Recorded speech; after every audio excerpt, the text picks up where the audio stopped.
Kirk, how did you feel like your wide receivers were able to step up in the first game without Kraft? I thought they did an outstanding job. I think Matt Simon deserves the credit, and the players deserve the credit. It didn't just happen overnight. They've been grinding since January to become more consistent, to reach their potential. We saw the potential in spring ball, with these guys. It's a matter of them just being willing to keep putting those days together where they're getting a little bit better every day, and eventually it pays off for you. I wasn't surprised by their performance. I felt like they were ready for it. They were ready for that opportunity. They were prepared, and really happy for them. Before Greg Harbaugh came back, he worked in a Western Michigan offense that had some cool wrinkles. How valuable has his perspective been on this staff? Greg's a great coach. He's got a great future. Everybody's valuable on the staff. I listen to everybody. But Greg's a guy that I'm really close to. He was a graduate assistant for me at Western Michigan. Greg knows this offense inside and out. He spent a lot of time with me learning it through the quarterback's eyes. So Greg's an incredibly valuable piece of our system here. I don't know of any specific examples of us doing something that Western Michigan did or didn't do. I don't know. For the most part, we all kind of do the same stuff anyhow, so I would imagine it's similar. Previous Septembers, how a PJ Fleck offensive line has struggled with stunts and twists. Well, through the first 4 games, this 22 offensive line has seen plenty, and that really hasn't been an issue. What do you think has changed with that group up front that it hasn't been as big of an issue? I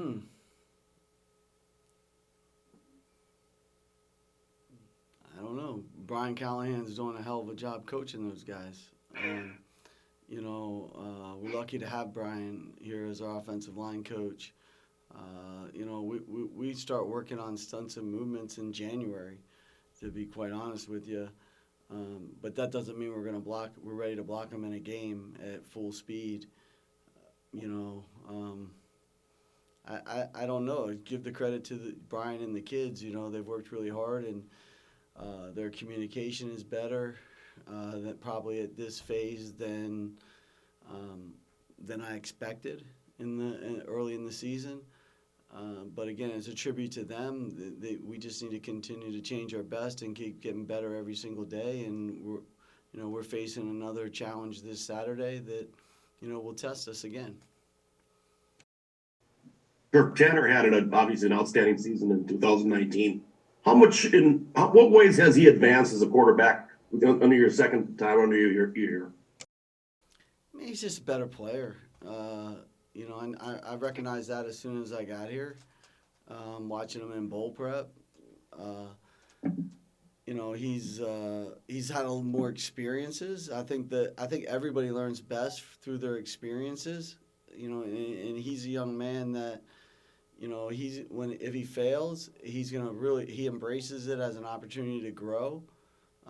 So he's had plenty of them. Tanner, he works so daggone hard at his craft. It's unbelievable, and just his throwing fundamentals. He's been working with a guy since I was here before. That's a throwing fundamental guy, a guy by the name of Rob Williams. Rob does a great job, man. He's unbelievable.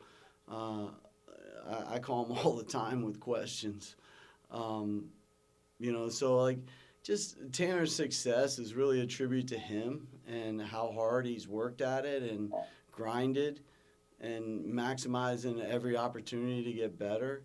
But I could tell he was a better player right away, and we just needed to make sure we got him. We're accentuating his strengths and trying to limit his weaknesses and, get him comfortable with what we were going to do. Kirk, Bo's got 41 touchdowns, obviously, on the ground here as a Gopher. You've been around for a lot of them. Are there any ones that stand out more than the collection? I think the one on Saturday. I don't think I'll ever forget that one. I don't know, 3 yard run, 4 yard run, 2 yard run. I don't remember how far it was, but that was really cool for me, and to know that I was part of that journey.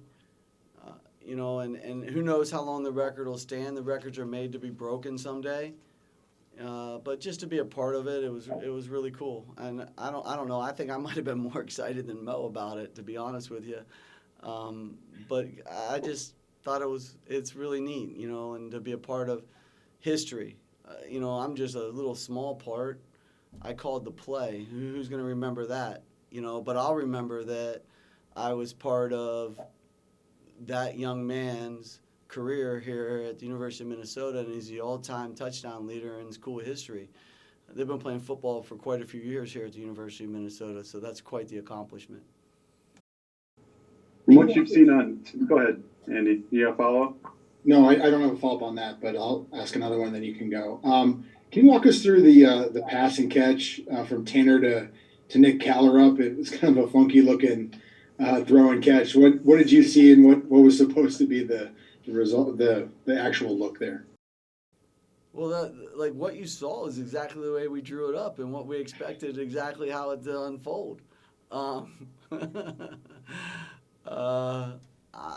mean, it's a play action pass. Yeah. We would have liked to have seen Nick be able to engage the corner. It was off the exact same look we had run the play before, where the corner kind of attacked him.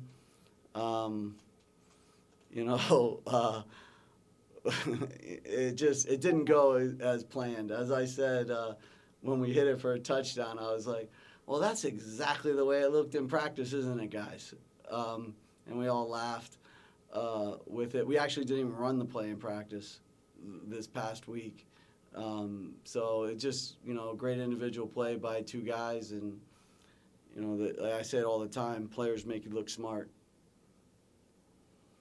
From what you've seen, 4 games of Jeff Brom 2022 tape, what are the challenges of his defense from what you've seen? I think they're big and strong up front and athletic. I always get a little worried when I see strength and twitch together. That's a problem for offenses. So I think they're really strong on their D-line. And then they play a lot of man coverage. Their corners are physical, big and physical. They're not afraid to press, especially into the boundary. They're going to challenge you. Like, they're not going to give you they don't give you any free throws, no free money. You can tell they probably have to play against Jeff's offense all the time, right? And who's better than him at running an offense? So they're going to challenge you with their man coverage, and they're going to be big and physical. It's going to be really a big-time challenge for us. Time for a couple more for Coach. Kirk, I know it's like the last thing on your radar when it comes to what the crowd's going to look like on Saturday, but just to have a full house and kind of be able to return to what college football is after what we went through in 2020, what does that mean for the play? I think this team's going to play with unbelievable energy and passion, whether they're in front of 50,000 people or 0. Mm-hmm. They just like to play and compete. But college football is supposed to be in that type of environment that we're going to have on Saturday, and I'm looking forward to it. That's big-time college football is supposed to be like that, and that's why these guys chose to come to – one of the reasons why they chose to come to the University of Minnesota. They want to play big-time college football, and I think that environment is cool. And I do think the fans can fuel your players. So I'm excited for it. The guys told me that the fans were unbelievable last season, especially at the end of the year in their home games. And, the other coaches had told me that. And so I'm anxious to see it and feel that too. That's really neat. One more for Coach, if anyone's got it. When you look at the number of explosive passing plays you had on Saturday, I think a number of them were on first down. So why is it so important to make sure that on first down you're able to display that you're not afraid to air it out? I don't know. I mean, is that important? I don't know. I mean, it's that's up to the defenses, to decide that. I have confidence in our players if that's what you're trying to get at. Maybe that's important that I show them that I have confidence in them and confidence in our passing attack. But I've had that since, we got over that hump against Western Illinois, as far as that goes.